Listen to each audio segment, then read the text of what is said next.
Ketika Jokowi mengancam akan mencopot menteri yang tak maksimal selama pandemi, nama yang satu ini mungkin tidak langsung kepikiran. Tapi, pasca pernyataan Jokowi, ajakan untuk mencopot jabatan Menteri Agama Fahrul Razi bertambah kencang. Baru-baru ini, GP Ansor Jawa Timur menyampaikan bahwa jutaan kadernya berharap Presiden mengganti sosok Menak, sebab ia dianggap tidak ada keberpihakan kepada pesantren dan madrasah dalam upaya menangkal pandemi COVID-19. Ketua PWGP Ansor Haji Syafiq Syauqi pun menyatakan bahwa Fahrul Razi seolah membiarkan pesantren tanpa pendampingan dalam menghadapi new normal. Bahkan, ia membeberkan bahwa kiai-kiai sepuh telah kopi darat di Ponpes Lirboyo untuk curhat tentang buruknya kerjasama pemerintah dengan pesantren selama pandemi. Jika Menak dituding lalai membantu pesantren selama pandemi, memangnya apa saja yang dia kerjakan? Dan kenapa daftar keluhan terhadapnya terus memanjang sejak ia pertama menjabat?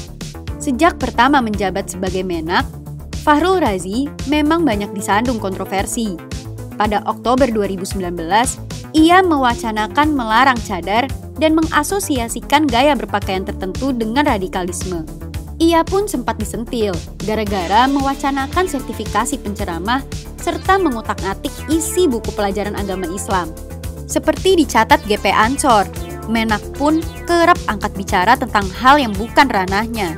Misalnya isu pemulangan kombatan ex-ISIS yang ranah BNPT dan Kemenlu. GP Ansor juga mengkritik fakta bahwa jabatan PLT Dirjen Bimas Katolik diisi oleh seorang Muslim. Namun, kepemimpinan Fahrul Razi baru sungguh-sungguh diuji selama pandemi yang meliputi hari besar di berbagai agama di Indonesia, terutama meliputi bulan suci Ramadan dan Hari Raya Idul Fitri. Pada 6 April 2020, ia menerbitkan SE nomor 6 tahun 2020 tentang ibadah Ramadan di tengah pandemi COVID-19. Surat edaran itulah yang kemudian melarang acara sahur on the road, buka puasa bersama, sholat tarawih di masjid, dan takbir keliling. Akhir Mei 2020, ia merevisinya dengan menerbitkan protokol ibadah keagamaan selama new normal. Belakangan, ia sibuk berkutat dengan kontroversi pengiriman jemaah haji dari Indonesia ke Arab Saudi.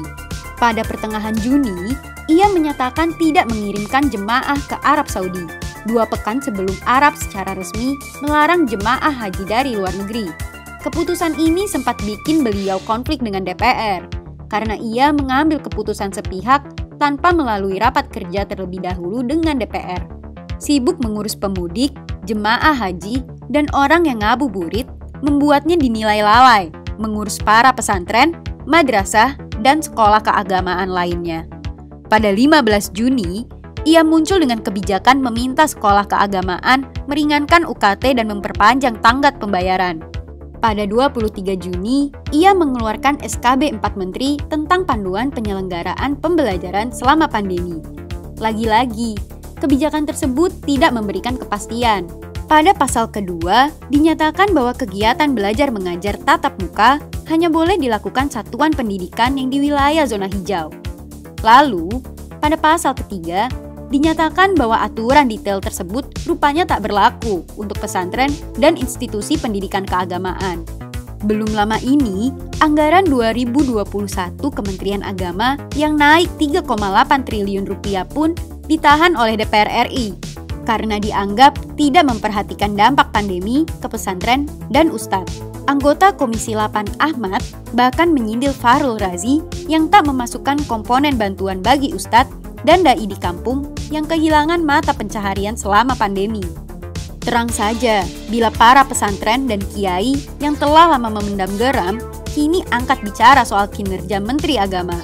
Bila Presiden serius ingin mencopot menteri yang kinerjanya angin-anginan, posisi Menak harus ikut dipertimbangkan. Akankah kursi Menak aman? Atau tekanan dari para kiai akan bertambah serius dan memaksa Jokowi berpikir 2 kali? Kita lihat saja tanggal mainnya.